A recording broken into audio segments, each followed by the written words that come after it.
Good morning, everybody. Patrick Blake, your market analyst from Freedom Trade. Today, we're going to take a quick look on the news and the reports and the news release.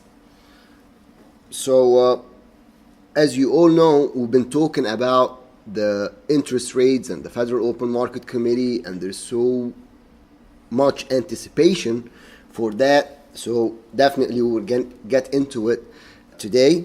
So let's start to take a quick look. Let's go towards Australia and New Zealand.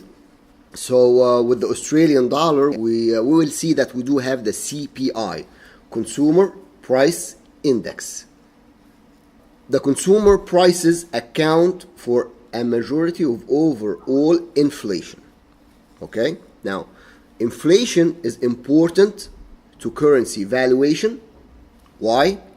Because rising prices is important to currency. The rising prices lead the central bank to raise interest rates. That's why it's very important. Now, let's go to the New Zealand dollar. We do have the official cash rate.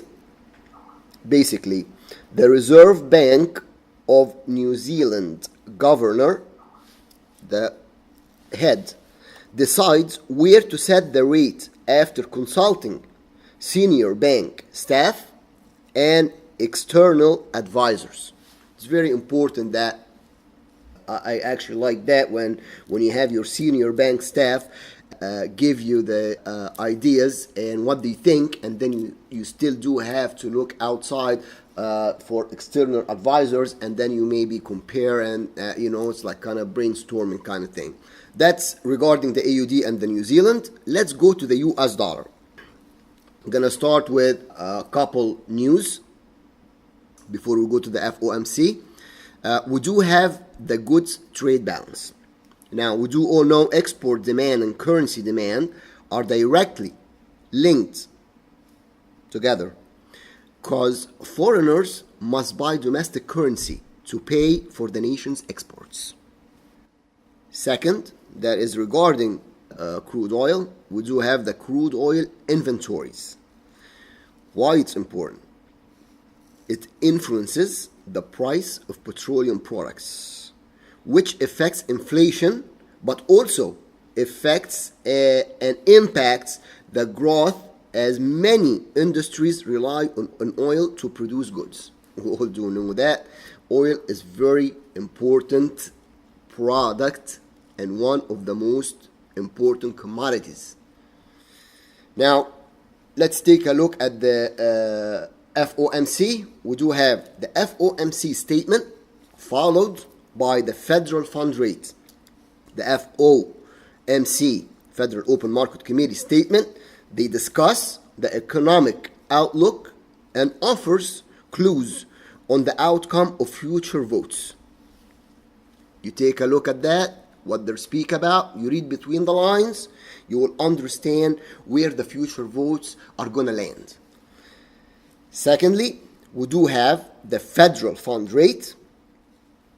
Again, the Federal Open Market Committee members vote on where to set the target rate. And the individual votes are published in the Federal Open Market Committee statement. Now, there is an individual votes, the voters that they will put in their votes. It's not published directly, but you will know later on in the Federal Open Market Committee statement. So that is for today. Concentrate, focus. You have the AUD, the NZD. I do believe that the AUD and the NZD came out in a negative. The outcome already have been released. So I'm definitely thinking that the AUD and the NZD are declining against the US dollar counterpart. Let's take a look at the FOMC meeting. That's going to set the tone for the rest of the week. Okay, so I wish you have a great day. Happy trading. Make some money. Thank you.